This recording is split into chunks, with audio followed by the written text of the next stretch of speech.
Yeah, now we're public. Now we're public. Now we're doing it. Now we're public. Hello, everybody, and welcome Hi. to, for the first time in a while, Yes. first time in a long time, Yeah. a 3 or live 4 weeks. recording of Guide to the Unknown. That's right. Happy to be back. We are back. Happy to have you. William and I are sitting next to each other because we're in the same pod, but we're still observing all the quarantine stuff. We very much believe in the quarantine and all of that, so we're doing a lot of hand washing. Yeah. We're being careful, but we have been seeing each other, so we thought that we would sit next to each other again. Yes, we're being perfectly safe. Yes. And so it is finally time for me to return to the table. Yeah. For our new version 2 of our set. Yeah. Perhaps even version 3 or 4. We've had a few sets over the years. That's true. But Hey, KB, him is Sweetie, Drew, Mars. Hey, guys. finally, we've got some artwork that we've been collecting over the years, and we're intending right. to add more and more over time. Yeah, absolutely. As we acquire additional pieces. That's right. So we have Carolyn Girk, we have Brett Manning, and we have Mark Rogers. And Yeah. same on the other side. Yeah, mirrored effect. Yeah. Yeah, actually, I feel like, I was saying this before we went live, but I feel like this black line makes it look like Kristen and I are not in the same place. I know. We just wanted to fill in because there's like a gap there.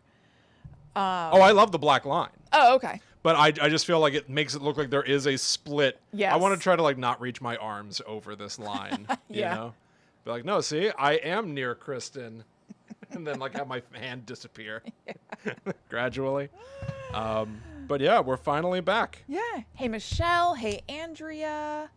Hey, Mom. Hey, Dana. Hey, Hi, guys. it's like old times again, everybody. Yeah. Happy to have you here. This is nice. Okay, we are live. Just posting in the group real quick. Great. Just want people to get the skinny. Hey, Luke. Hello. Hello. Hello. Hey, Luke. Hello to Luke.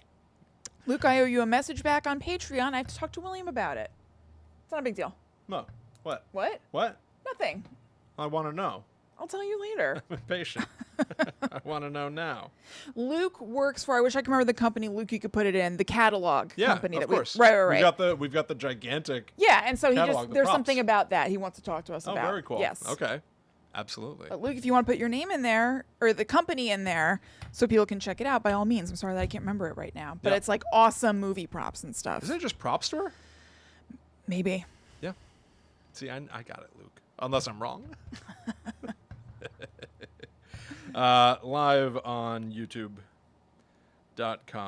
Yeah. /talkbomb. We back. Spooky stuff. We back. We bad. Oh, yeah, I forgot I was trying this. You're right, it's prop store. Spooky stuff and rituals. Have fun with us, please. There we go. That's great. Yay. And now everybody in the world knows. It's blasted out there for all to see. Fantastic. All right. Yeah, I think we're going to get started in just a second. But as always, please consider sharing this video to get out there with your friends or something Yeah. like that. Maybe there are other people that are also into spooky stuff, you know. Yeah, we're who might talking enjoy about, this. there's going to be some nostalgia here. We're talking about light as a feather, stiff as a board, other rituals and games like that, and also things that maybe you haven't heard of before. I hadn't heard of some of these, so Yeah. it should be a good one. Totally agree. There was one thing that I came across that I loved. Yeah, And was like, we should all be like throwing parties to do this. awesome. I'm going to go first, I think, as Yep. per our notes, right? Okay. Cool. Yeah. A big stein of Eric. water. Yeah, There's no beer for me. This is, I drink like 8 of these a day. yeah. I It's also fantastic. drink a lot of water. Yeah. Stop trying to compete. Yours is definitely larger. Damn it. It's 40 ounces, baby. Really? I have no Yeah. idea what this holds. Who the hell knows? Could be not that much less, honestly. It's big. Spooky yet polite, says Mars, which I love. We're spooky and polite. Yeah. Hopefully. I Yeah. try. All right, everybody. Okay, I think it's time to start the show. let's do it. And yeah, we may not be reading the chat live as we do the main bulk of the episode, because what we're doing, in case this is your first time or you're not familiar, Yeah. Kristen and I are going to be recording a conversation now, which will be out on our podcast feed for Guide to the Unknown on Friday. And so we tend not to look at the chat for any of that, but we will look at the chat again at the end. So if you Yeah. have any questions during the show that you... oh, I'll definitely... You guys don't catch a bus. Don't catch a buzz. No, not really. I mean, I wouldn't say that I don't drink, but I also, as I get older and older, I like it less. I don't know. My relationship to it is like I don't really put any pressure on it, but I don't particularly want anything right now. And I'm 3 years sober, so I don't catch a buzz because I caught a lot of buzzes for a good while. we get our jollies and our buzzes from the paranormal. That's right. I will say I always felt like, especially when I first started podcasting, it was like it was you and me, and then me and Bobby, my old writing partner, our buddy, and like sometimes like the conversations are so asinine. I always thought people would assume that we were all high or something. Oh, and I never even thought about it. I was almost insecure about it because I wanted to be like, I've had drinks while we've done shows. We definitely used to drink while we did book club, schmuck club, but like not every single time, but like a good amount. A good amount, yeah, for sure. But yeah, no buzzes tonight. You don't catch a buzz. That's amazing. Anyway, the conversation we have here is going to be out on the main podcast feeds and everything on Friday, in case you have to leave or anything. But we will catch up again at the end of the episode. Yeah. All right, cool. All right, everybody, guys. Let's do it. Cool. All right, we are starting at 9 minutes in for my math purposes. Wow. How did you hang those? With command strips? Yeah. Maybe the wall is too slick. Maybe more of these pieces are going to fall as we go. The frame broke. Can you hand that to me? Oh, Can you reach it? Oh, no, everybody. Oh, it just fell apart in Kristen's hands. I don't know if that was on camera. The entire frame for this piece just fell apart in Kristen's hands. Ghost is for just face. Oh, no. Shit. Oh, well, look, my head's kind of filling it in anyway. Yeah, it's true. All right, well, we've got some work to do. Incredible. This is ridiculous. That was funny. All right, good to know. Well, seriously, we may see more pieces fall. Maybe that was a ghost. Maybe it was a ghost. Maybe it was a ghost. All right. We'll find out. Andrea said she saw it happen before. Michelle asked, did we do a spooky ritual before the show? That caused that to happen? Maybe the spirits don't want us to have anything on the wall. Yeah, maybe they're not into it. Maybe they prefer the blank wall. Damn it. All right. Let's see what happens. Oh, that's funny. All right. No, 10 minutes in. Okay. Hello. Welcome to Guide to the Unknown. I'm Kristen. And I'm her little brother, William. And this week we're going to be talking about rituals and games, some that will probably be familiar to you and some that may not be. Yeah, some of them I definitely knew about, and I for sure learned a few things in my part of the research that I thought were amazing. I was going to use the word throwback, but if something is from 400 years ago, is that understating it? I think it's an understatement. Yeah. I don't know that you can throw back Thursday, something that happened in like the 1600s. Exactly, and that's basically exactly when it's from, one of these things I found, which is amazing. And I really hope maybe we can all start doing this collectively. Rituals are a weird thing to me. Mm-hmm. One of the things that I wanted to ask you before we dive into these, really, because we're talking about rituals as literally a set of instructions. Do this, then that, then that, then that. Yeah. You should get some sort of a paranormal outcome. For some of mine, it might be traveling to another dimension or summoning a spirit. Some of my question is why? Because also my rituals, I don't know if yours had this as well. My rituals also have the rules to undo it real quick and seem to be... Oh, no? No. Oh, okay. Maybe you have a different experience. My rituals are a little bit different, though. I really only have one that's like connecting with the beyond or whatever. They're kind of just like strange things that you can do. Okay. So it's a little bit of a different subset. Mine, as I were reading them, were almost written as if it's like you're conducting the ritual and you really, really, really wish you hadn't even started. Okay. Some of mine are like I almost had to do digging to even figure out what's scary about them, because they'd be like, then you hide and you close your eyes, don't open your eyes. If you've done everything right, you won't see anything at all. Oh. Like, well, then what? What are we doing here then? What are we up to, ladies and gentlemen? That's funny. But I guess we'll get into it the further that we go. I also want to call out that this topic was decided on our Patreon live stream this past Sunday. Every first Sunday of the month, Kristen and I sit down on patreon.com/talkbomb and talk with people who follow the show to get suggestions for topics for future episodes. And it was awesome. This overall topic was suggested by Carrie. Yes, thank you so much, Carrie. This was a great idea. Yeah. So the first one that I'm going to talk to you about, Kristen, is the elevator game. Okay. Good. Were you familiar with this? Yes. I'm familiar with it, but I don't know a ton about it. Okay. I don't know all the steps and everything. So the basic concept of this, the why of it all, why you would do the elevator game, why you would play the elevator game, I guess, is that following through the game, the ritual, will bring you to another world. Okay. Here's what you'll need. At least one person. Okay. Okay? A public building with at least 10 floors and an elevator. No walk-ups. Okay. Here's how you play. It's a little bit of a slog, but it's important to get all the rules.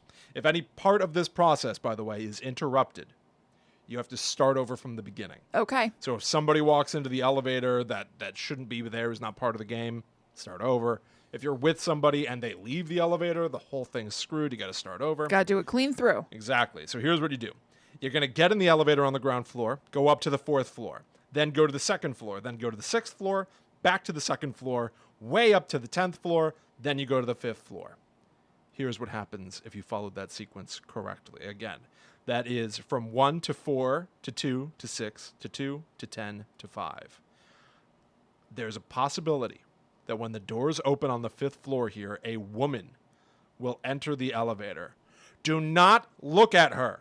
Do not speak to, do not talk to her. That woman is not a human.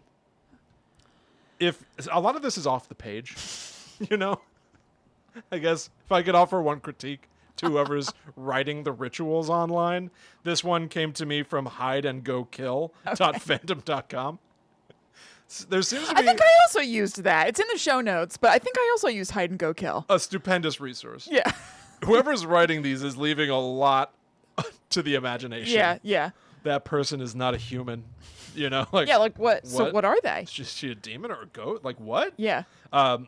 If you do talk to her or look at her, she will decided to keep you for her own. Oh God. She make me her baby? So yeah, I guess. Yeah, you're mine now. Yeah. So ignoring her fully, now press the button for the 1st floor again. Now that you've pushed the button for the 1st floor, the elevator is said to either descend or ascend. Go Okay. up. And we're with this woman in the elevator, right? Oh yeah, she's in the elevator with us. Okay. If the elevator starts going up to the 10th floor, make sure you leave and do not respond to the woman if she asks, where are you going or what's wrong?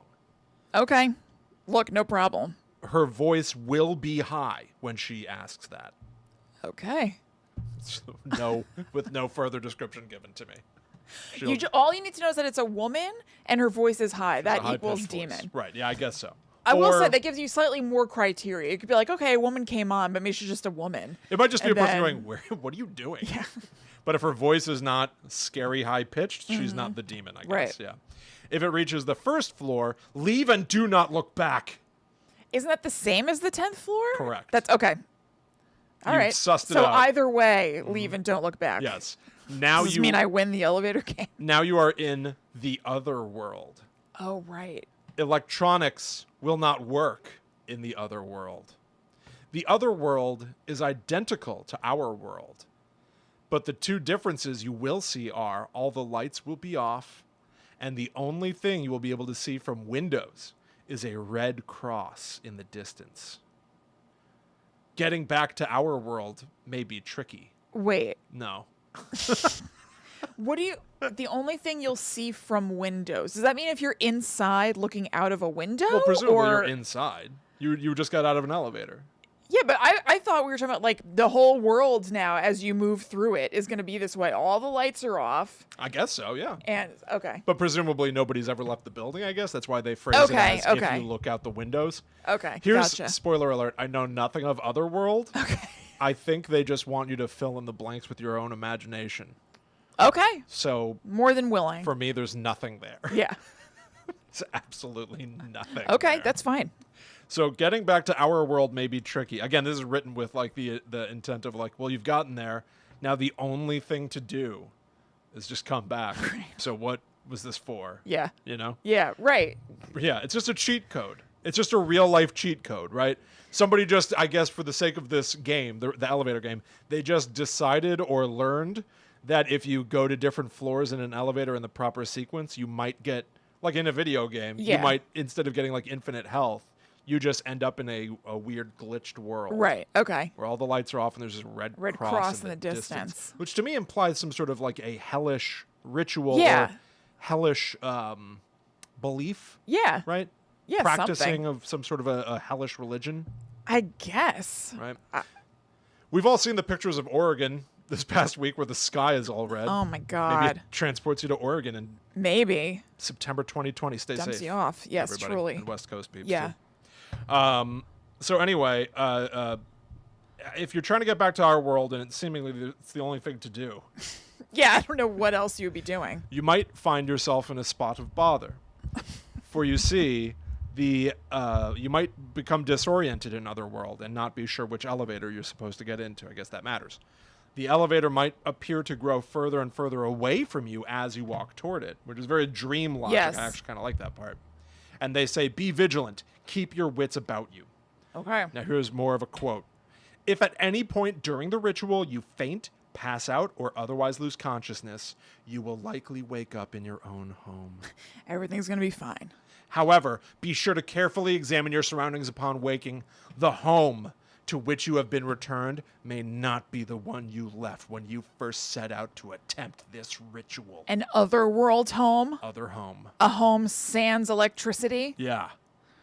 Home. Get me out of here. Home not so sweet home. That's right. So here's how you do return to our world again. You just kind of do the ritual. Okay. Again, getting back into that elevator. But now the order you do is, 4, 2, 6, 2, 10, 5. When you reach the 5th floor, push the button for the 1st floor. The elevator might ascend to the 10th floor again. Press any other button to cancel that operation. Okay. It's easy peasy. It's as easy as that. And then you're just in the normal world again? Yeah. I mean, they do say when you get back to the 1st floor, check your surroundings carefully if anything seems off. Then go back in and do it again or something? Oh, if anything seems off, don't even get out of the elevator. Oh. Just repeat that process. But how are you going to check the world if you're still in the elevator? Are the lights on? Yeah, I guess that's true. If the lights are on, that's a dead giveaway. It's true. So that's the ritual in and of itself. Right. Now, one of the other fun things about the elevator game is that 1 million people do it, write about it, and talk about it. Yeah. So I watched several videos of people trying the elevator game and freaking out when just like somebody with like, a cup of Coke, like a to-go cup of Coke is like sipping on it with a straw. They're like, like some it's stranger. It's a woman who comes in and she's like, nice day. Yeah. And they're like, it's happening. Yeah. It's happening. And I found this story from the Thought Catalog. Okay. I thought that was like a real website. I think it is. Okay. It was like a Halloween special or something where they were like compiling. I don't think it's not like The Atlantic, you know what I mean? But it's a known website. Okay. Yeah. Well, this is a story written by Anonymous titled, I played the elevator game wrong. I played the elevator game and I did it wrong. The woman followed me back. Uh-oh. So a woman got on at the 5th floor, as is meant to be the thing. Now, here's where I started, I should say, part of the reason why I'm even telling you about this story that I found on Thought Catalog, links in the show notes, is that just reading the ritual in and of itself, I just kept going like, who cares? Yeah. Right? Why are you doing this? This isn't particularly exciting. No, it's not. I know it's a big deal. Right. Like a lot of people post this. That's why it's even something for us to talk about here, is that it was recommended and something I have heard about before. I wonder if it's partially because it's easily accessible. Like, as long as you're in a building that has an elevator, you can play the elevator game. You don't have to assemble a mirror and a lighter and a whatever. True. And like elevators already have some weird stuff. Like I know that like in some countries the number 4 is skipped because 4 is associated with death. I know that here a lot of the time the 13th floor is skipped. So elevators already have a sort of a folkloric bent to them. Yeah. But it wasn't until I read this story from Thought Catalog that I was like, oh, when you dramatize these events, I can see there's something in there. And I think this is what people are hooking on to that I'm not getting by just reading the ritual itself. Maybe I'm just not using my imagination enough to put myself in the footsteps of someone trying to do it, so I'm not really seeing it. I mean, you could definitely write a cool story around the idea of this, but I guess just reading the steps is like, all right. Yeah. So in this story by Anonymous, a woman does get on the elevator at the 5th floor, And the person's like, I screwed up instantly because if you're trying to figure out what floor you're on, you have to look up above the door. Mm-hmm. And so because I'm looking up above the door and someone walks in, I accidentally immediately looked at them and turned around. Yeah. So like even that, I'm like, oh, Yeah. right. When you actually think about the circumstances, it's a little different than just reading like the recipe. Right. In a sense. And then they start talking about how the woman just goes like, what are you doing? Are you all right? Why are you turned around? Yeah, how come you're not talking to me? She started talking about how there had just been an accident on the 5th floor and asked if I would go back with her to help. This was totally nonsensical. She had just gotten on the elevator in the hopes that someone might be there and then go help, which is a great point. But the fact that the person wrote something nonsensical and then called out that it's nonsensical almost gives credibility in a way of like, yes, this is a poor approximation of a demon to try to catch you. Right, to trick me. Yeah. Right, you're trying to trick me. Then it gets ridiculous, where it's like the demon starts like, well, first the demon starts going like, what's wrong with you? Why are you have your back turned? Which I'm like, yeah, that would happen. Like, that is what somebody would ask. Yeah. But then they start going like, I see you've just determined that I am the demon. Turn and face me. Like things like that. It's just like, oh, this is getting real broad and stupid.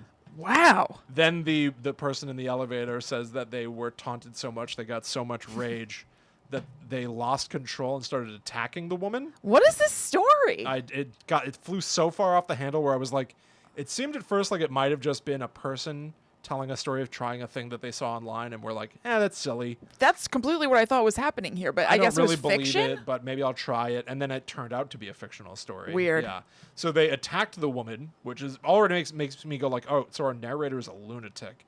Who gets so angry in public that you can't I was help so but full to... of rage when they were asking me these questions. Yeah, it's like, Rob Zombie levels of logic. Right. And horror of like, I smashed her face on the elevator door till blood was flying. It's like, well, it's not scary, and it makes you seem unhinged. And now I'm like, well, why am I even reading what this person thinks and says?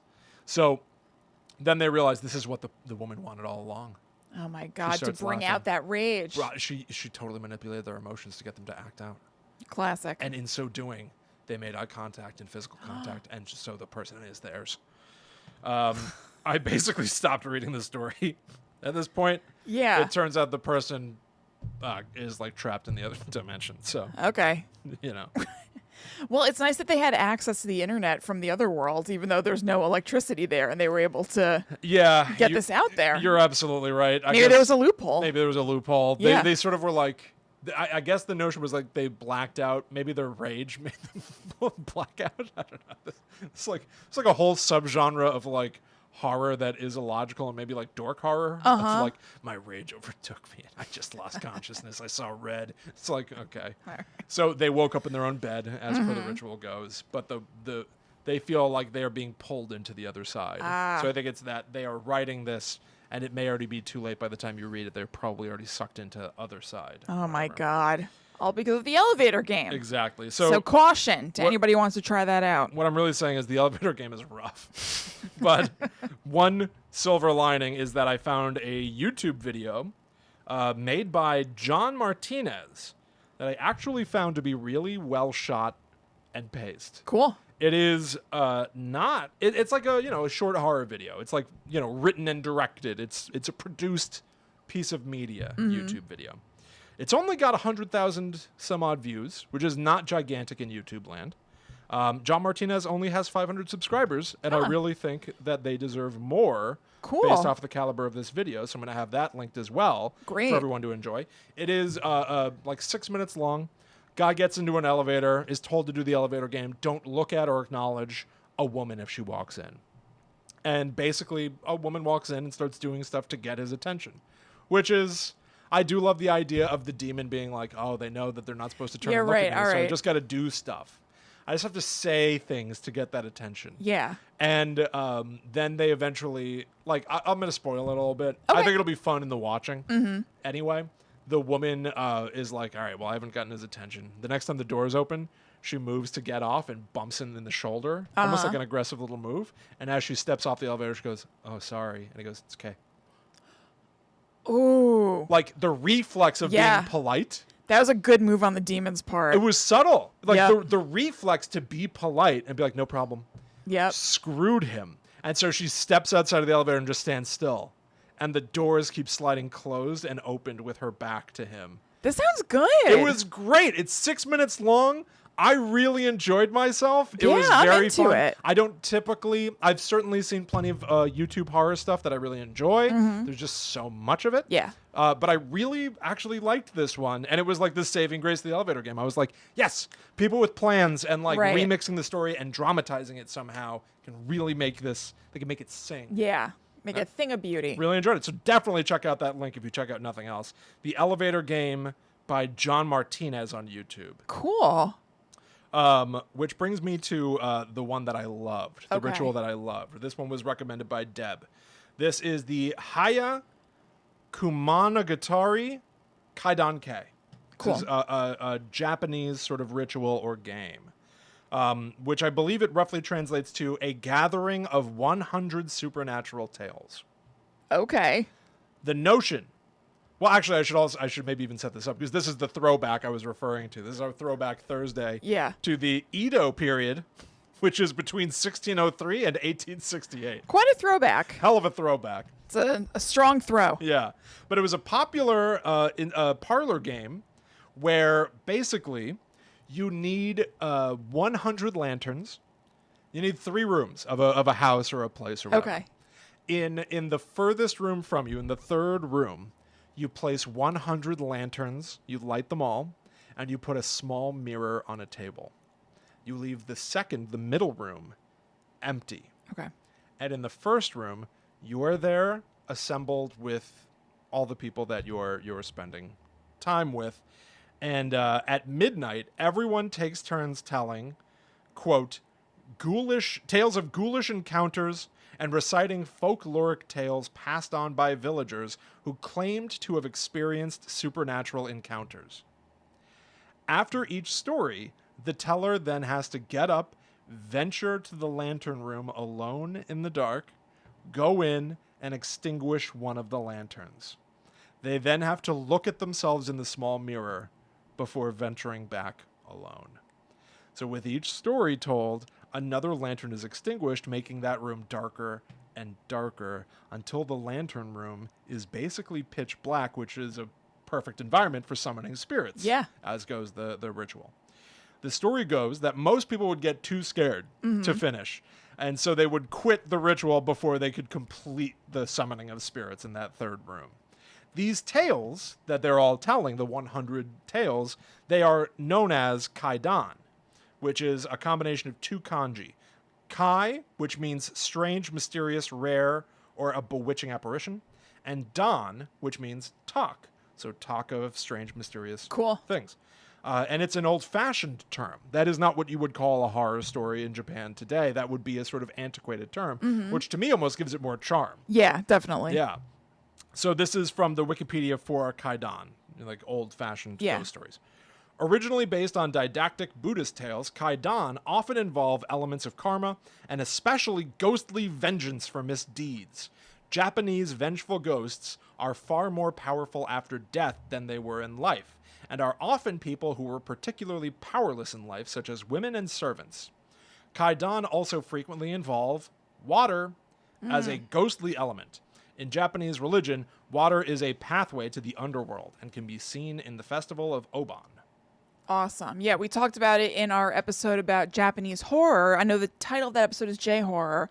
That the Japanese like a wet environment for their horror. Yep. They like it damp. They sure do. Think about The Ring. Yep. And dark water. There you go. Yeah, very cool. So back to the ritual, the overall ritual. The origin of this may have actually been for classes of samurai to test their courage.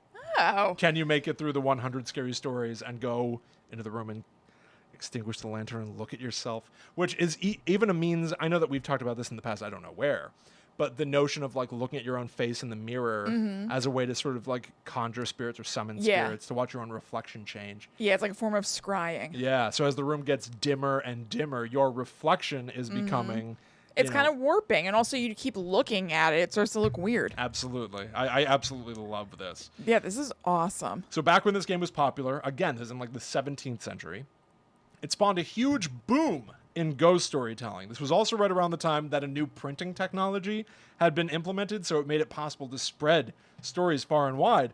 So writing Kaidan became like a cottage industry of sharing these like little horror stories and stuff.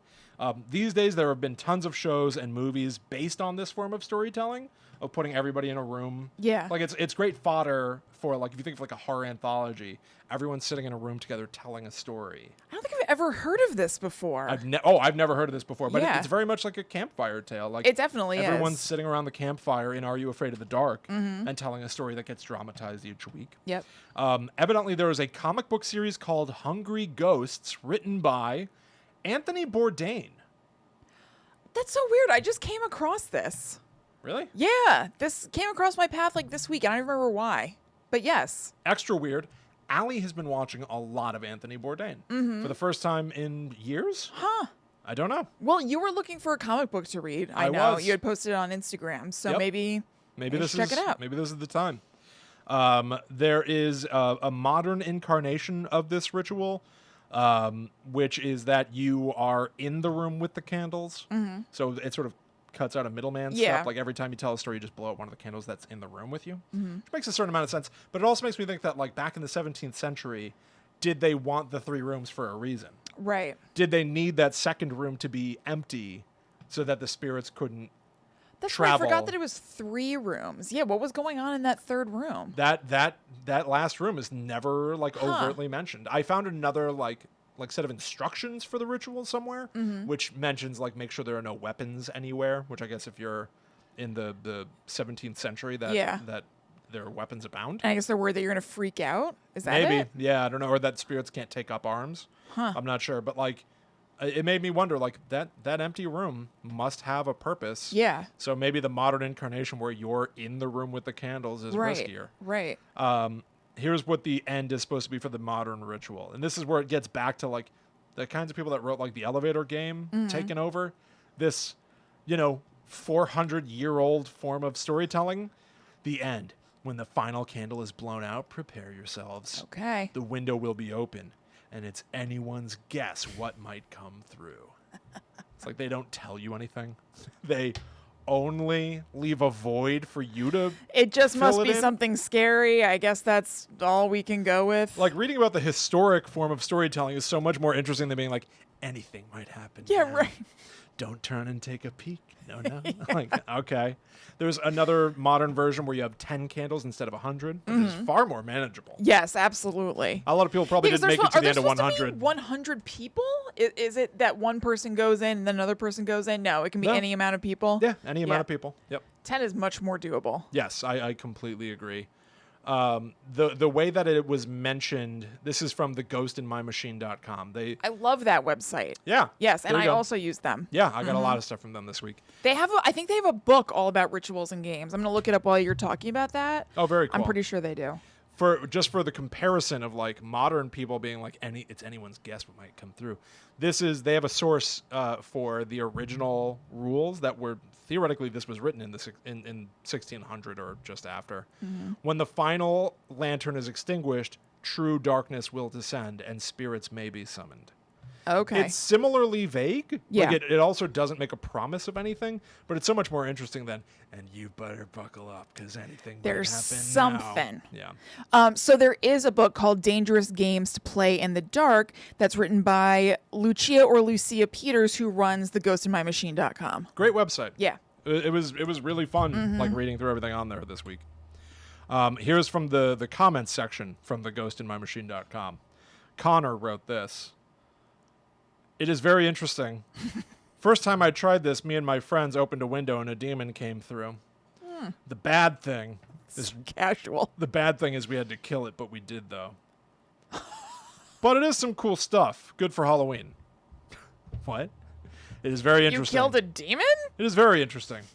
First time I tried this, me and my friends opened a window and a demon came through. The bad thing, we didn't get to the bad thing. Yeah, that was fine. That was fine. The bad thing is we had to kill it, but we did, though. We did, though. Not we killed it. Not that we had to kill it, and we did. You know? Yeah. We had to kill it, but we did. We did, though. But we did, though. That's amazing. But it is some cool stuff. Good for Halloween. Thanks to Connor. It's a very casual review with a lot of big events happening in it. Shout out to Connor. Don't seem casual. This week's episode is brought to you by Connor. Demon killer, demon hunter, Connor. My last ritual I'm going to talk to you about is one-man hide and seek. Okay. Suggested by Stephanos. For this, Kristen, here's what you're going to need. A stuffed doll with limbs. Mm-hmm. Okay. No, limbless dolls. All right. Damn. I guess I'm out. Yeah. All my dolls are limbless. A sack of uncooked rice. Okay. A pair of nail clippers, a needle, red thread, a sharp knife or scissors, a bathroom that has a bathtub in it, a cup of salt water, a television, a hiding place, and incense. Here's what you're going to do. First, cut open the doll, remove the stuffing. Fill it with the rice, and trim some of your fingernails. Put those in there too. Okay. Stitch the doll closed with the red thread. When you're done stitching and you have leftover thread, don't cut the loose leftover thread. Wrap that around and around and around the doll. I had to dig for why you're doing this. So this was not part of the ritual. This is my own research to figure out what are You're cobbling together. Yeah. Why? It's a major question I have. Is why in all these rituals. So, the rice represents the doll's internal organs. Evidently, there is a superstition in, I don't know where the story originated from. We're just full of rice. That having a bag of rice for too long might attract ghosts. That is a superstition somewhere. So the rice is meant to be a spirit bait. So you put that in the doll. The thread, the red thread, represents blood vessels and seals any spirits you may have attracted into the doll. Okay. Continuing with the ritual. Fill the bathtub with water. Purify the room with the incense. Then put the TV... Oh, purify your hiding room. Okay. The room you want to hide in. Different room. Okay. Purify that room with the incense. Then put the TV in your hiding space room, along with a cup of salt water and your sharp-edged tool. Okay. Name the doll. Don't give it your own name or the name of someone you know. Kristen? Duncan. Duncan. Got it. Okay. Got it. Game on. At 3 a.m., repeat this phrase to the doll 3 times. Kristen is the first it. Kristen is the first it. What do you mean? Kristen is the first it. Well, I just don't want to use my name in case something happens. Wait, so you say your own name, or whoever's playing the thing is Kristen is the first it? Yeah, whoever you are. I'm using Kristen because I don't want to use me. I did not. We didn't discuss this. If Duncan comes for me, I'm going to be pissed as hell. You're going to be a Dunkaroo. Oh, my God. Great. We already have David. Now we're going to have Duncan after us. Oh, no. Dear David and dear Duncan. D&D. Dear David and damn Duncan. David, Duncan, knock it off. Bring the doll to the bathroom, submerge it in the tub. Turn off all the lights in your house and go to the hiding place. Turn on the TV. Count to 10. Do not turn on any of the lights, lock any of the doors, make any unnecessary noise. Do not leave your house. You are in this until you're done with the ritual. Do you understand? Oh, my God. I guess I'm already in it, so I have to understand. Yep. Now, open your eyes, grab your knife and scissors, head back to the bathtub. Take the doll out of the tub and say, I have found you, Duncan. Cut the thread binding the doll. I think that means the loose thread. Yeah. Don't cut the stitching. Yeah. Cut the loose thread. Cutting the thread implies that you're releasing any of the spirits which may have been attracted to the rice inside the doll, enabling them to theoretically now come after you. That's what you're hiding from for the remainder of the game, Ghosts and Demons. Just a reminder, I had to look that up on the side. The rest of this is about you hiding until it's done, and then you can relax, which I'm like, from what? Yeah, right. What's happening? From Duncan? Why? Why would he follow me now? What are we doing and why? What are we doing and why? So I had to look it up. The spirits were attracted to the rice. You just cut the thread, meaning the spirits are loose. Right. Oh, man. That is what it is. So it's not really one man hide and seek or one person hide and seek because there are a bunch of spirits who are seeking you. Oh, do you consider a spirit like to be a man? A human? I don't know. You're being pursued by them in this game, so it doesn't seem like it's only a one-sided game. Yeah, you certainly are. So now that you've done all that, say, you are the next it, Duncan. Oh, okay. So will that make all the spirits go to Duncan? Well, now Duncan's job is to find you. Oh. Right? So put the doll back in the tub, head back to your hiding place, stay as quiet as possible. Here's how you end all of this. Take a large mouthful of the salt water. Don't swallow it, just hold it in your mouth. they would just have you just be satisfied with that. It's because salt water should theoretically keep you safe from spirits. Salt rings, stuff like that. Okay. Leave your hiding place, go looking for the doll. Note, the doll may not necessarily be in the bathroom where you left it. Uh-oh. Again, just like weird ambiguity. When you find the doll, they just cut right to the end. When you find the doll, because you will, pour the rest of the salt water from the cup on the doll and then spit the water in your mouth on it too. Repeat this 3 times. I win. I win. Oh my God. I win. Now that the game is over, allow the doll to dry, then burn it and discard the remains. I feel like you're asking for trouble by spitting the water on the doll. I feel like you just shouldn't play this game if you don't want to be playing it. Right? Yeah. Like all the It doesn't seem like there's an upside to it. Like, the downside is that maybe ghosts and spirits are going to find you, and then Lord knows what they'll do with you. Well, the downside is that you've just spent your night hiding in a little room from a doll you put in the bathtub. Right. And when you go out to find it, it's still going to be in the bathtub. Maybe. They said they weren't sure. There's no dramatizing there of like, where would it be? What does it want? I guess that it's like Why? possessed or like a ghost picked it up. Yes. I sort of looked into They're other just, stories you of know. this as well, and it was just people being like, thought I heard something that was freaky. Like, why are you doing this? Might have been Duncan coming down the pike. I know. I don't condone anyone doing these rituals, not because they might summon a demon. Because they're a waste of time. I think they might be a waste of time. Except for that Japanese one. That is very cool. That one is really awesome, Yeah. and I love that. And even the idea of just sitting in a room with your friends telling scary stories. Yeah. And treating it like there's a reverence for the folklore there. There's a reverence for people's experiences, the way that it was described, where it's so much less about like, and then the couple on lovers laying the man with the hook, put his hook in the door. I like that stuff too. Yeah. But like the way they describe it is like people's experiences, it was like old townsfolk who said that they've had encounters with the paranormal. Tell those stories. They don't necessarily be things that are keeping you on the edge of your seat. Right. They're just like telling stories. They're the tradition of storytelling. So I really love that. And it also made me think when we were kids, we lived in Reading, Connecticut. Yep. And I told a scary story in the living room. I made everyone turn off the lights. I know, this is what it made me think of. Yeah, it's the same. I did this. Well, kind of. I was part of this Japanese tradition from the Edo period. With different scary results. Yeah, it was true. I sat and I told everyone some scary story. I don't know if I made it up or what. And I had a candle in front of me. And as I got to the stunning crescendo, the final line, I wanted to be dramatic. So I was like, and then the ghost ate them all. And I leaned forward and I cupped my hand around the candle and went to blow out the candle. But my little toot of air caused a little whip effect to the melted wax on the candle. So it whipped around my hand and splashed back into my own face. And I ran screaming through the house to the bathroom, turning on all the lights. And I was convinced, I was like, I'm hideous. I was convinced that I was going to look like Two-Face. I thought that melted wax on your face, I was like, I've deformed myself. I did this so early. I'm 7. Oh, man. Oh, my God. It's so funny in hindsight. I was so upset. I was terrified. I was absolutely terrified. It had to have felt really hot and scary. Hot wax on your face isn't great. I did not like it. I remember that, but I don't remember, what we thought happened or Well, obviously, then I looked in the mirror and I just had wax on my face and I probably picked it off. And I moved on with my life, clearly. I do remember you getting up and running, though. You remember this, really? Yeah, I do. Yeah. Parts of this to me almost like sometimes when I remember my childhood, it feels like I'm just remembering the last time I told the story. Oh, me too. Mom and I were talking about this recently. For some reason, we all have this where I understand that was me, but I don't really remember a lot of things. We're not like part of our own lives. Yeah, it's weird. I don't know. There's like a separation there. Mental illness. Yeah. Yeah. I'm not sure. I don't know. Well, this is everyone's experience, and we're just more upright about it. I can't really tell. I don't know. But there you go. I've been part of this tradition from the Edo period since I was but a boy.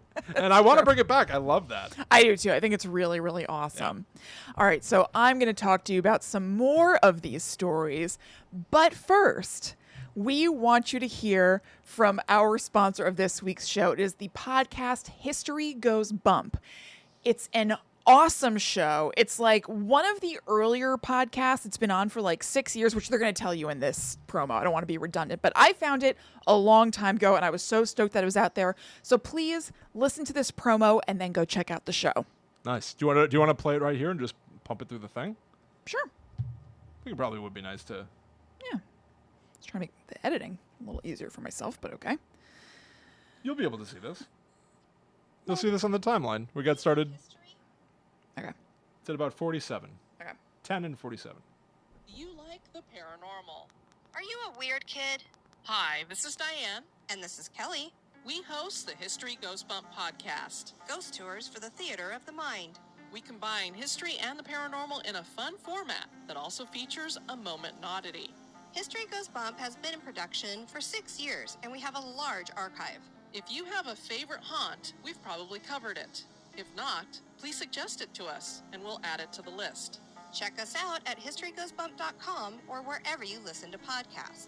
Keep it spooky! Do you like history? Oop. Yes. I do. Cool. Yeah, go check it out, everybody. Yeah, it's an awesome, awesome show, and I really think that you'll enjoy it. Real quick, I don't think that we could step outside ourselves enough to all sit in a room and tell scary stories. Right? Can you imagine being like, all right, now it's my turn. And like we all have to be quiet and listen while you tell a story? I guess. No, that doesn't seem that weird. Really? You think that we could all be like quietly respectful of each other as we go like, and now I will tell a tale and then go blow out the candle? Yeah. Maybe we should do this. Yeah, we could do that. We That could sounds do this. fun. We could definitely do the 10 candle version. Yes, absolutely. We could do that on like a stream. Yeah, I would be totally down for that. That sounds fun. Yeah. Yeah. That'd be very fun. Yeah. All right. This show is also brought to you by Guide to the Unknown, which is us. Go to That's right. gttupod.com. You're going to find links to everything in our little universe, everything under the sun. You can head to patreon.com/gttupod, where if you back us on the Netherworld Warrior level, starting at $4 a month, you're going to get access to a ton of bonus shows, one of which is going to be coming out this Sunday. Yes. We're talking about rituals here and now, rituals that have like traveled their way around the internet and everything, but we're actually going to perform a sort of paranormal contact mission on the episode of the Netherworld Dispatch coming out on Sunday. That's right. We're going to be performing the Estes method, which is a ghost hunting method that we talked about a few episodes back, and we are going to switch places. I'm going to try to talk to spirits. Will's going to try to talk to spirits, and it's all going to be recorded and only on patreon.com/GTTUpod. So definitely go check that out. It's the 13th full-length bonus episode that's over there on the Netherworld Dispatch feed. Yeah, but there's so much more. There's Yeah. videos and stuff, like 100+ exclusive posts just for you. So do that. Follow at GTTUpod on Twitter, Facebook, and Instagram to stay up to date with our stuff. Hit the Facebook group, the Secret Society Facebook group at facebook.com/groups/GTTUpod. You can talk back to us and Yeah. other people who watch and listen to this show. Leave us a review on Apple Podcasts. That would be fantastic. And thank you so, so much to everybody who does that and leaves us reviews. Thank you so much to our patrons, because really, you guys are the sponsors of the show in a big, big way. So thank you. Yeah, without a doubt. You're keeping us alive. You're clapping That's like right. Tinkerbell is keeping us alive. That's right. All right. So let's talk, William, about light as a feather, stiff as a board. Yeah. Did you ever do this? No. I don't think that I've ever done this. Really? Maybe. I couldn't swear to it, but I certainly don't have like a memory of doing this at a sleepover or whatever. For sure, the 90s cliche was that girls at a slumber party were doing this all the time. Right. I don't know that we necessarily were, but it is a cool thing that I was certainly aware of. So what it is, just broad overview, is the idea that, you're right, girls at a slumber party, there'll be one person who's laying down in the middle, and that the other girls use like a couple of fingers and say, light as a feather, stiff as a board, light as a feather, stiff as a board, and are able to like lift the girl into the air don't think I through realized- means of magic. I don't think I realized that's what it was. What did you think was happening? That's so crazy. Yeah. You lift an entire human being Yes. with just like your pinky finger. Yes. What did you think it was then? You know what? Now that you ask, I don't know that I really had a thing in mind, but it didn't occur to me that it was literally levitating. Yes! Levitating your friend. Yes, it was Right? levitating your friend. They do it in The Craft. You've seen The Craft, right? Yeah, of course I have. Okay, but in The Craft, she really levitates. She's like floating. They take their hands away and they're like, ah. And then I could be making this up. I feel like she spins in the air. I must be wrong. Well, no, like she's like stationary, like, stiff as a board, but like turns, 360 like I hate to say this, but like on a spit. That is certainly what like magicians do. You know what I'm talking about? You Like know I feel what? like David Copperfield William? rises in a sheet and then turns like a quarter turn. I'm thinking about magicians, and I'm not kidding. That's exactly what I'm thinking about. Well, they practice their craft. It's true. It is a craft. Ryan and I watched some David Copperfield during quarantine, and I feel like that is what I'm picturing. You were watching David Copperfield? Yeah. Oh my god. We watched a special that was very bawdy. Really? Yeah, he's like always like hitting on the ladies and stuff. It was like from the 90s, and I was like, oh my god. Ugh. It didn't age well. He did though. He's looking great. I went to his Instagram and I checked out what's going on. He's still making the scene. He looks like an American Pierce Brosnan to me. Yeah, yes. Crossed with Zoolander. Yeah, that's all pretty good. He's from Fords, New Jersey. Really? Yeah, he's son of Fords. Oh, just like my husband. Son of Copperfield. Of the Fords Copperfields? We should watch some Copperfields on. We've said that Patreon. for years. Yeah. Yeah, we really should. Anyway, you're absolutely right. That's not what happens in the craft, I think it's David Copperfield stuff that I'm thinking of. So there are some variations of this that I wasn't familiar with, but they ring a bell to me. I don't remember them being as part of the childhood lore to me. But there are versions of this where rather than just the people around the person who's going to float saying light as a feather, stiff as a board, there's kind of like an intro. So first, the person who's closest to the head of the person is supposed to say, she's looking ill. And then everybody repeats that a few times. She's looking ill. She's looking ill. Then she's looking worse. She's looking worse. She's looking worse. She's dying. She's dying. She's dying. She's dead. She's dead. She's dead. So it's supposed to make it unsettling and scary, adding to the fun of this. But also the idea is that we're maybe somehow lighter in death. And so maybe it can sort of trick the mind into thinking the body is lighter, so somehow we can lift this person. Oh, really? I don't know if it's that maybe the soul leaving the body is making it lighter or something. But them being dead and that helping the lifting is a theme in these before game rituals. Interesting. Because there's another variation where the person being lifted is told a story about their death. So the person at the head of the table is like, William died when he was boating. He was in a kayak. And then another kayak came and it hit William's kayak. And then he died. Light as a feather, stiff as a board. Wow. So again, the idea being that it's scary, it creeps everybody out, and also in death somehow we're lighter. We're symbolically saying this person is dead, so maybe they're going to be a little bit lighter. Kids doing spooky stuff is wonderful. Oh yeah, it's awesome. So I didn't do this, but we talked about it on the show before. I did a lot of seances as a child, so I made up for not getting to do this. So after both of those things, then the traditional light as a feather, stiff as a board sort of deal kicks in, where everybody lifts the body only using their fingertips, usually like the first one or two you're only supposed to be using. There's also a version of this, which I didn't know about, that it could be that somebody is sitting in a chair when it's done rather than lying down, and there's also some sort of ritual happening beforehand. Sometimes it's walking around the chair clockwise or counterclockwise, depending on who's doing it. Sometimes it's like people rubbing their hands together, I guess, like walking around the chair. Weird. And there could also be a version where people around the sitter extend their hands to the sitter, trying to transfer their energy to the sitter, which I would think would make them heavier. I know, I was going to say. Because in the, if the idea is that if they're dead, they become lighter, if we're giving them all our energy, isn't that going to make them denser? But then I thought, well, perhaps instead it makes them more buoyant in some way. I've got all this energy. I feel so good. I'm buoyant. They're spiritually lighter. Yeah. Right? Interesting. They're feeling good. So also in, like in other rituals, you're trying to lift them. Wait, I said this wrong. Hang on.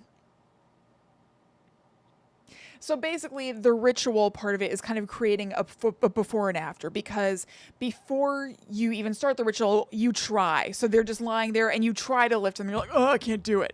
Then everybody goes around and does the thing, and then they can do it. So obviously, the ritual aspect of this must have made a difference.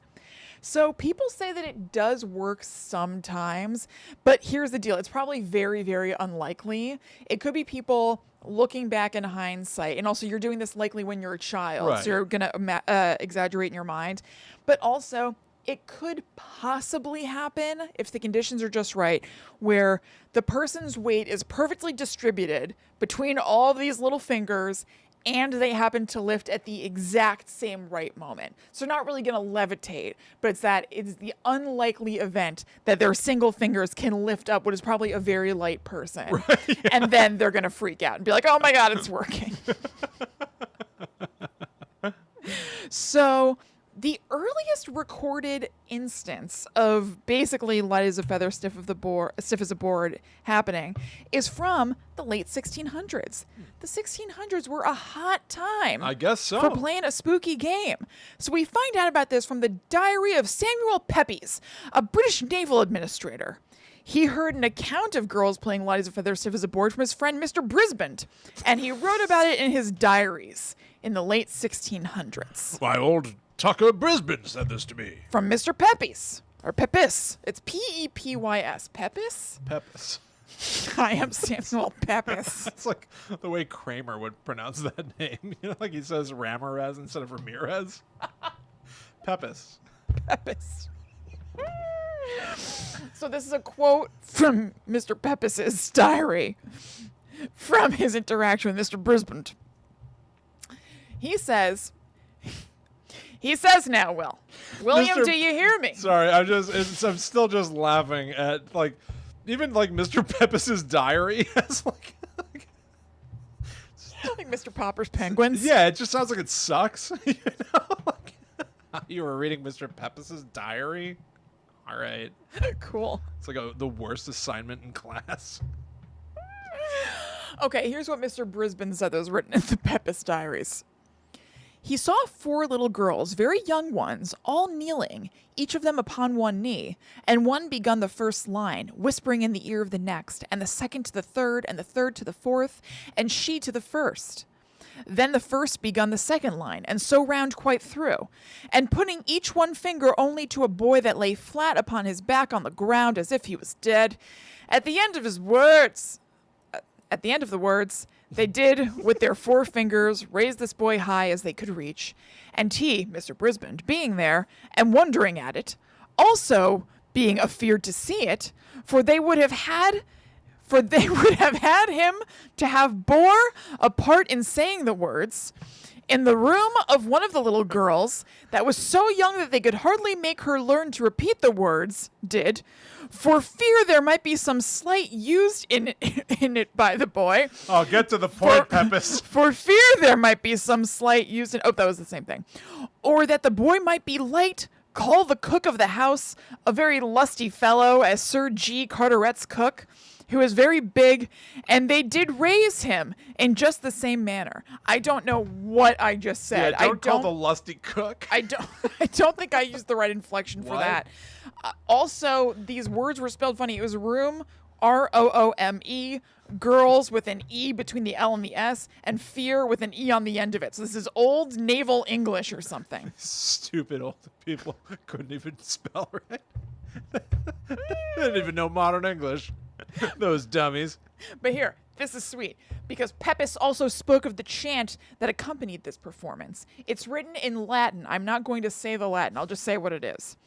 Here is a dead body, stiff as a stick, cold as marble, light as a spirit. Lift yourself in the name of Jesus Christ. Oh, God. So that's what they were whispering to each other around the thing, rather than saying light as a feather, stiff as a board. Yeah, okay. Intense. That got refined over time. It certainly did. They whittled that down. Yeah. I think they took some good notes. They tightened it up. Yeah. Pepys needs to learn to kill his darlings. That's right. So, well, no, Pepys was hearing this from Brisbane, who heard it from the little girlies. Girls with an E. You're right. I'm sorry. Okay, so that's it for that. Okay. Moving on. Let's talk about something that I learned about just today. I guess I must have heard about it before because it was spoken about in the Parapod podcast, which is no longer with us, right? I don't think it is. Kind of. I think they just did a movie, like a documentary. That's right, but even that was like a while ago. Yeah. So I don't think they're making new stuff right now, but it's an awesome show that you should check out. It's very so good. cool. It's two British dudes, one who's a major believer, one who's a major skeptic, and it's fantastic. Will and I listened to a whole bunch of it. And during that show, they would always end the show talking about a ritual that could be performed. And there was a website that compiled those rituals, link in the show notes, and I chose one of those to talk about today. So I must have heard about it on the show, but I don't remember it. This is the Lady Spades ritual. Okay. So it's somewhat similar to Bloody Mary, but it's a little bit more involved. And this is the one that I found details and instructions about from the Ghost in My Machine website. They said that this originally came from Reddit, from the user Jazzy Fingers. So they posted about it and maybe made it up themselves. Maybe. Or it could be a thing going back. So how you do this is that you go into a room with a mirror and you light a candle in front of the mirror. Using red lipstick, you write Lady Spades on the mirror and you hold a Queen of Spades playing card in your hand facing the mirror. Okay. You close your eyes, you try to clear your mind, and you say, Lady Spades appear out loud 7 times. While your eyes are still closed, you're supposed to visualize Lady Spades, and they tell you what you should see her as looking like. She'll be all in black with black eyes, scaring like a mean, scary smile, not a nice smile, and she's kind of scarred and mangled. You might just hear a woman's voice, laughter, or footsteps, and then you'll know that you have summoned her. So either way, after you've said it 7 times, you can open your eyes, and you should see Lady Spades in the mirror with her hands by her sides. If this is the case, you state your wish and you do not break eye contact with Lady Spades. So it's kind of the opposite of the elevator game where you don't want to make eye contact. You want to be fully focusing on her. If she decides to grant the wish, she'll smile and say yes. Then you say, Lady Spades, disappear. You're supposed to wipe her name off of the mirror, turn on the lights, and you burn the Queen of Spades card completely to ash. Your wish will come true soon. So all good. But there's a lot of room for error when playing Lady Spades. Okay. If the candle has gone out, if you open your eyes and the card is facing you rather than the mirror, you skip right to Lady Spades disappear and you close it out. Something has gone wrong. If you open your eyes and either of those 2 things has happened, we're not proceeding. Lady Spades isn't in the mirror. Right. Just close it out. But if you, in the event of any of these things, if you open your eyes and the card is missing altogether, it's not in your hand anymore. If Lady Spades is shown in the mirror, but her hands are pressed against the mirror instead of just at her sides looking at you, if you break eye contact with her or she declines to grant your wish, you need to break that mirror, blow out the candle, burn that card if you have it, if it's not one of the options where it's disappeared, and you need to vacate the premises. Oh, wow. For how long, I don't know. Just forever. Yes. Yeah. Just got to get out of there. Why is my mirror broken? Duncan. Duncan. Who's Duncan again? Is that the doll? Demon doll. Maybe that's how he became a demon. Maybe. Because he wronged Lady Spades, or this thing didn't go right, and then he turned into the demon. See, that has the smackings of some of the rituals I talked about, where it's like very. It's funny because I'm also thinking about how, like in previous shows, I've talked about how much a fan I am of rules. Yes. Rules for stories. The rules in these rituals are so tight that they're silly. Yeah. And they're for no purpose. Well, it's weird. They're tight, but they don't tell you for what reason. Yes, there's like nothing. They're just they're arbitrary feeling. Right. But at least in this story, it's like there's a lot of risk involved, but also you might get a wish granted. Right. Like that's the reason you're doing it. Yes, that's a great motivator to do all the stuff. Right. The hope is that you're going to get a wish granted. Right. I think with a lot of them, the hope or the whatever is just that you might see something scary and that's fun. You might end up in another reality. Right. Like Bloody Mary. That's just to see Bloody Mary and get scared. Is there a reason to see Bloody Mary? No, but it's also not a 15-step process. That's true. Yeah. That is true. Okay, now we're going to talk about some things that aren't necessarily, they're not at all. They're not like rituals that are going to make a scary thing happen, but they're like macabre childhood games, kind of in the vein of light as a feather, stiff as a board, but without like an otherworldly purpose. But I just wanted to talk about them because they came up when we were doing that Patreon planning session, and a lot of people might have familiarity with them, and they're weird. Yeah. So let's talk about the crack an egg on your head game. Let's just call it a game, whatever. So here's how I knew it as a kid. I remember it being crack an egg on your head, watch the yolk run down, watch the yolk run down, watch the yolk run down. stab a knife in your back, watch the blood drip down, watch the blood drip down, watch the blood drip down. That was all I really remembered off the top of my head. And while you're doing those things, you're doing this to a friend and touching them. So crack an egg on your head, you kind of like gently bonk your fist on their head, and then you use your fingers and you're tracing down their back. Stab a knife in your back, same deal, it's on their back, and then you're kind of drifting your fingers down their back. And it's really just because it kind of felt good and it gives you like the chills, basically. So I did a little research online, and there are alternate lines, and all of them usually start with a crack an egg on your thing, crack an egg on your Crack head. an egg on your thing. But then they have variations that some ring a bell to me and some I didn't really remember. So the user fish bird cat on Reddit said that after the yolk running down and after the blood dripping down, that you say between each of those, and the chills run up. Oh, So okay. yolk runs down and the chills run up. Blood drips down, chills run up. And that at the end of that, you're supposed to grab their shoulders and say, how do you feel? The how do you feel thing rang a bell to me a little bit. And I think that it may have been from some of these other things. So there was a since deleted user, I don't know their name, who said that there were more lines. And then at the end, you would spin the person around, give them a little push, and then ask them what color they saw. And each color meant something. Oh, okay. And a user named I Eat the Pizza said they remembered that. So it can be like a regional thing. You know what I mean? Like school by school, region by region. Like a who game of knows? telephone in a way. Basically. Then the only KJ contributed that they did draw a snake upon your back, 2 eyes, and paint it black. Oh. So I guess you do another little wiggle like a snake, and then maybe 2 fingers poke like Mo, but on your back.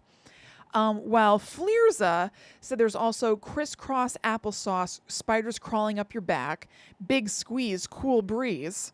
And then Masher88 finished the thought by saying that during cool breeze, you blow on their neck and say, now you've got the shiveries. Whoa, the Which shiveries. I kind of remember. Yeah. I kind of remember something about like blowing on their neck and them being like, ugh. I do have a vague recollection of that, yeah. Right. So was this the same for you since we grew up in the same area? Like, do you remember just the crack an egg on your head and the knife in the back, or what? I only remembered crack an egg on your head. You don't remember the Let knife in the yolk back? running down. No. I didn't remember any of that. And then I was talking to my wife a few months ago, and we got into talking about crack an egg on your head, and she knew the full thing. Yeah. Or the Jersey version, I guess. Right. So she knew it as crack an egg on your head, let the yolk run down. Crack an egg on your head, let the yolk run down. Stab a knife in your back, let the blood trickle down. Stab a knife in your back, So let the blood weird. trickle down. Put needles in your back, let the blood right. trickle down. And so you put all 10 fingers, you just lightly jab at their back, let the blood trickle down. I saw that too. And then there was one, you put your hands on the person's shoulders and you sort of wobble them around and go, people dying. Okay, that's next. Children crying. And then something about being high up on a building and push. Yes. Yeah. Okay, so that's the next one. This is kind of the concentrate game, Oh, which I okay. have very, very vague recollection of. I basically just remember them saying babies crying, people dying, concentrate, but I don't remember the rest of it. So from that, I found this, and it kind of rang a bell. Some people do this as its own thing. Some people are doing it together with crack an egg on your head, where the lines kind of alternate. But here is what rang like the closest bell for me. And this is from a 2007 LiveJournal comment from Alt Eloquent.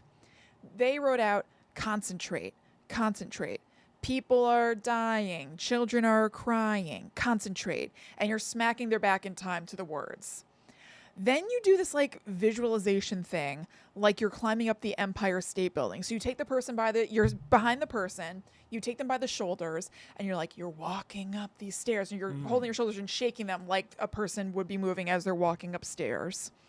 You get to the top and you say, you hear 3 steps, and you snap left, right, left in their ears.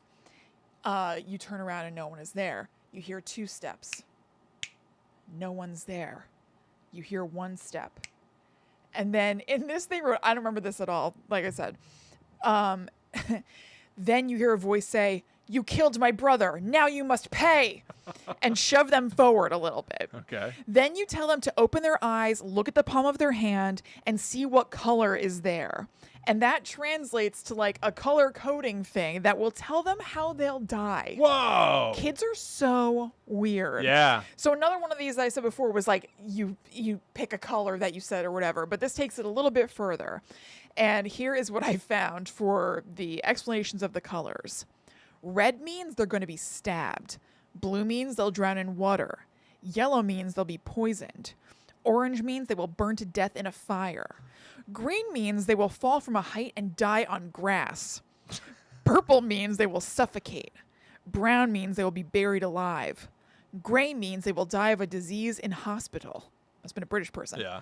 White means they will die of old age and go to heaven. Black means they will die of old age and go to hell. Whoa. So these are kids playing these things, and it's kind of grisly because the color coding like directly relates to what the thing is. So red means they're going to be stabbed. There's blood, blue water, blue water. Purple means they'll suffocate. I guess it's your face when you suffocate. Brown means you're buried alive. There's a lot of little kid thought that goes into this stuff, and kids are sick puppies. They are. It's sort of funny though to imagine kids talking to each other and being like, "You're gonna die. You're gonna get eaten by a ghost" and stuff. And it's like no risk involved whatsoever for them, except for their imagination. I know. I wonder if this carries on today. Like, are little kids doing this? Is your future daughter, who's being born in February, gonna do this? I'm very excited to find out. Like, is she gonna come home from school and tell you about this game? Like, I've got a few years before I find out. I know. But I've always been fascinated by little kids saying that they saw a ghost and I stuff know. like that. Like, I really wonder if she's going to have that sort of thing She's going gonna on. have the sight. Sean Chatfield on Mega 64 he told a story on one of their podcasts at some point that his kid said that they had a nightmare. It was like in the middle of the night. He like heard the kid moving around. I don't know, checked on him. And the kid was like, "Yeah, I saw somebody out my window."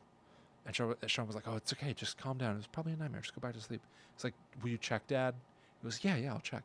And then the second the kid went to sleep, he was like, "Oh my God, I have to go check to see if there's someone at the window." He's like, "Oh, like I'm the dad. Like I'm the authority here, so I now have to go walk and check this thing." And I heard him tell that story years ago. It's been years. I've thought someday I will be on the bad side of this stuff and be like, I have to like look under the bed and like I'm 33.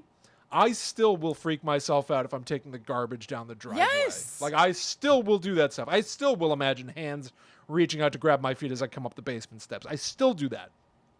When my daughter says something to me and asks me to check her closet or like I have to go do something alone to confirm that we're all safe, it's going to be horrible. I know. I'll do it. That's going to be so scary. It is. But then the upside of the spooky kid stuff is that maybe she'll have a sleepover. Oh, in a future where we have people around and you can have sleepovers and stuff. And like maybe I'll hear like her and her friends being like, "Light as a feather, stiff as a board." Yeah, exactly. Yeah. Here lies baby. I'm not saying the name. Here lies kid. And like they're like 5 pretending that like one of them is dead. Like, all right. Party on, kids. Right on. A proud legacy. Absolutely. It's very exciting. It's awesome. So we originally, for this episode, we obviously didn't end up doing it. We wanted to do one of these rituals, but we realized that they were either really, really involved or be very boring to listen to. It's really just kind of a you had to be there thing. I don't live in a building with 10 floors and an elevator. I don't have 100 candles sitting around. Or there were things where it's like you had to go out into the woods and we're just not going to do that tonight.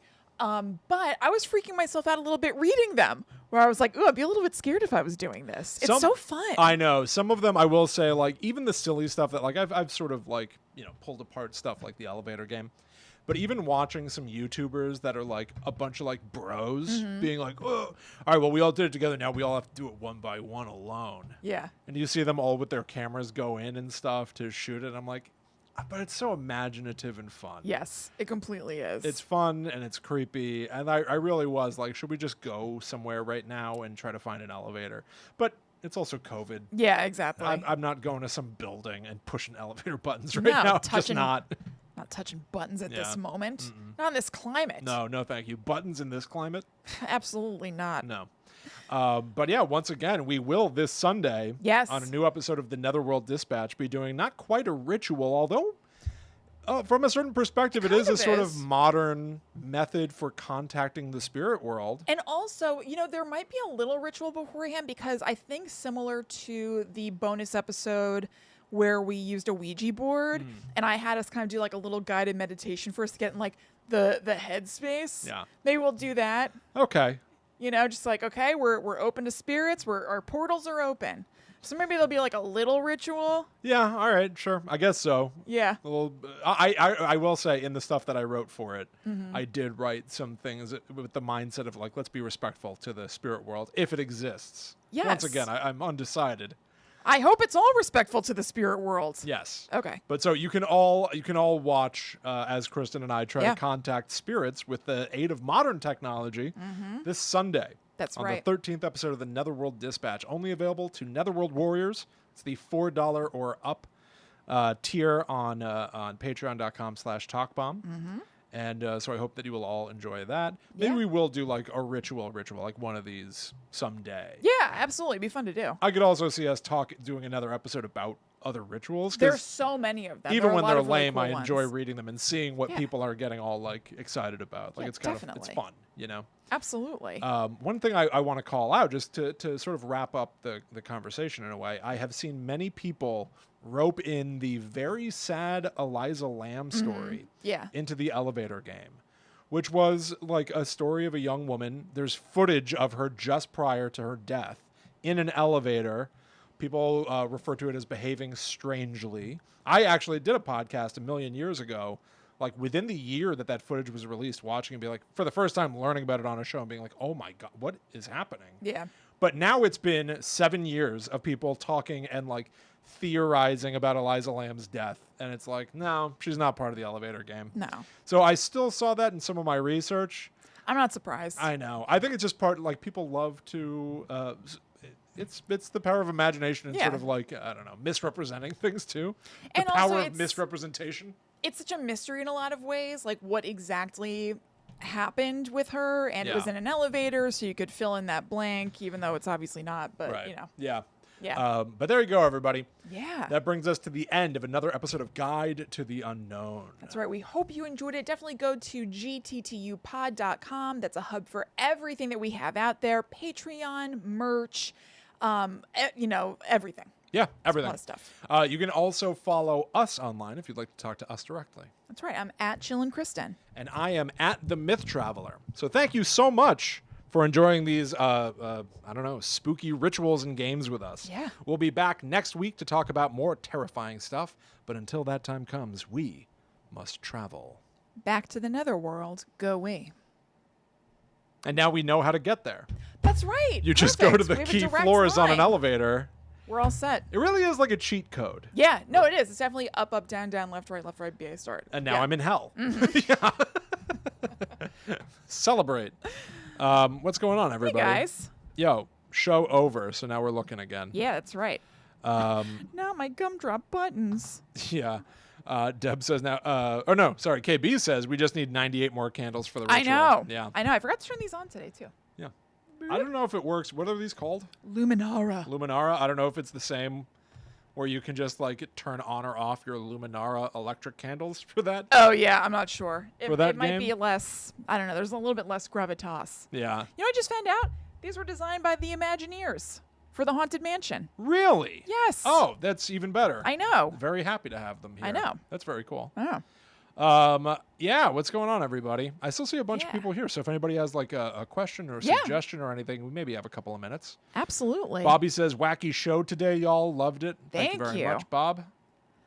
I saw somebody say, Brandon says, isn't the crack an egg on your head game mentioned in The Office? Yes, it is. I found that in my research. Oh, really? Michael's having a stressful day, and Jordy's like, do you want me to give you chills? And he's like, yes. I like it. I will. Yeah. I braid Allie's hair. Yep. And sometimes in payment, I'll have her crack an egg on my head. Yeah, I think that's great. Drew, thank you very much. I'm feeling dresses for fall. Is that a thing? What do you mean? Well, I haven't casually worn dresses in daily life in a while. I just haven't really felt like it. Yeah. And I bought myself a few dresses, and this is one of them. Thank you very much, Drew. He said he liked my outfit. Right on. Thank you. Hey, I want to try something real quick. What? Everybody tell me. I'm going to slam the table. Tell me if you hear like a whoom, whoom. Well, careful. whoom. When I slammed the table is when that fell. True. Okay. Tell me if you hear like a whoom, whoom. So I can't tell if I'm hearing it in my headphones or if it's in the recording or what. Ready?